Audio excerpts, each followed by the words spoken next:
नमस्कार दोस्तों, स्वागत है आपका इंडिया न्यूज के डिजिटल प्लेटफॉर्म पर। मैं हूं आपके साथ आपका दोस्त अतुल प्रताप सिंह। जब महिला शक्ति वंदन अधिनियम बिल को पेश किया गया, उस वक्त यह कहा गया कि यह शिगुफा है, लेकिन नई संसद भवन में अचानक से इस बिल को लाने की तैयारी ऐसी नहीं थी कि अचानक से ही हुई। सरकार ने पूरी प्लानिंग कर रखी थी। नई संसद बन गई, उसमें जब प्रवेश कर गए सांसद, उसके बाद वहां से कुछ ऐतिहासिक कदम उठाया जाए। वो ऐतिहासिक कदम था महिलाओं को आरक्षण देने वाला बिल, जिसे नारी शक्ति वंदन अधिनियम का नाम दिया गया। और सरकार के पास लोकसभा में ठीक ठाक आंकड़ा था, तो बहुत मुश्किल नहीं पैदा हुई। थोड़ा बहुत अगर विरोध हम देखें, उसके अलावा बहुत विरोध के स्वर कोई विपक्षी पार्टी भी नहीं उठा पाई। और फिर राज्यसभा में जब ये बिल रखा गया, तो वहां पर भी जो नाराजगी थी या विरोध था, वो सिर्फ कहने तक था, वोटों में कतई नहीं दिखाई दिया। उसके बाद राष्ट्रपति की मंजूरी भी मिल गई, लेकिन मंजूरी मिलने के बाद भी क्या आपको लगता है कि महिला आरक्षण बिल, जो कि अब कानून की शक्ल ले चुका, वो क्या कानून बन जाएगा और लागू हो भी जाएगा? 2026 से पहले संभव नहीं है। उसके कारण है, उसके कई कानूनी कारण हैं।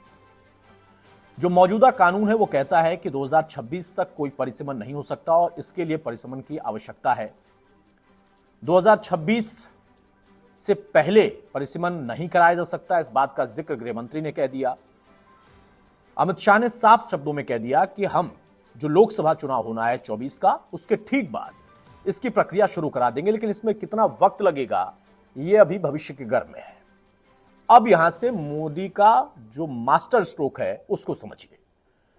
24 की तैयारी विपक्ष कर रहा, लेकिन मोदी अभी से 29 की तैयारी करके बैठे हैं, क्योंकि 26 में जब परिसीमन अगर हो गया तो आप समझिए कि फिर उसके बाद 28 आते आते लगभग 8 राज्यों में विधानसभा चुनाव होने हैं और फिर होगा 29 का लोकसभा चुनाव।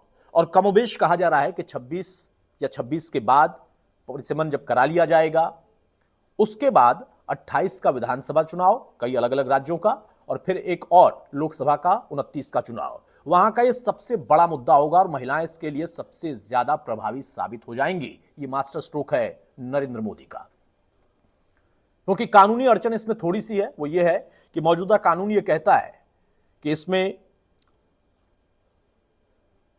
सुप्रीम कोर्ट के जज, उसके अलावा चुनाव आयोग के एक प्रतिनिधि, तमाम जो राजनीतिक दल हैं उनके एक एक प्रतिनिधियों को शामिल कराया जाएगा। परिसीमन की प्रक्रिया इस चुनाव के बाद, जो 2024 का आम चुनाव होना है उसके बाद शुरू करा दिया जाएगा, लेकिन एक लंबा प्रोसेस होगा पूरे देश के हिसाब से। और फिर जब परिसीमन की प्रक्रिया पूरी हो जाएगी, तब तक वो समय आ जाएगा जो मोदी के राजनीति के हिसाब से मुफीद होगा। और तब जब कांग्रेस या बाकी दल जो कहते थे कि ना तो ये 10 साल में पूरा होगा, होगा भी कि नहीं होगा, इस पर भी वो सवाल खड़े करते थे, उनके पास कोई जवाब नहीं होगा। फिर वहां पर मोदी का यह मास्टर स्ट्रोक 29 में भी बड़ा कारगर होगा और महिलाएं उसकी बड़ी भागीदार होंगी। इस खबर को आप समझिए और विपक्ष इस बात को समझे कि प्लानिंग और राजनीति की मौजूदा बीजेपी या उसके शीर्ष नेतृत्व, खासतौर से नरेंद्र मोदी और अमित शाह, कैसे करते हैं।